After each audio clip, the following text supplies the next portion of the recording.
Ito ang GMA Regional TV News. Mainit na balita mula sa Visayas at Mindanao, hatid ng GMA Regional TV.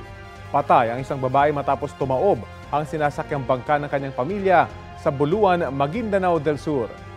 Cecil, paano yan nangyari? Rafi, overloading ang dahilan ng pagtaob ng bangka ayon sa lokal na pamahalaan.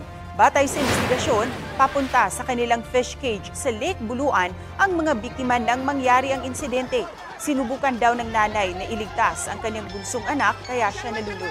Ligtas naman ang bata pati ang 6 pa nilang kaanak. Ayon sa LGU, pang-5 tao lang ang kapasidad ng bangka. Nagpaabot na ng tulong ang lokal na pamahalaan sa pamilya ng biktima. Sinusubukan pangkunan ng pahayag ang mga nakaligtas. Sa Balingasag, Misamis Oriental naman, patay ang isang binatilyong 12 anyos na nalunod matapos siyang tangayin ng rumaragasang tubig sa isang malaking kanal sa Barangay San Isidro. Ayon sa investigasyon, naglalaro ang bata nang mahulog ang kanyang bola sa kanal.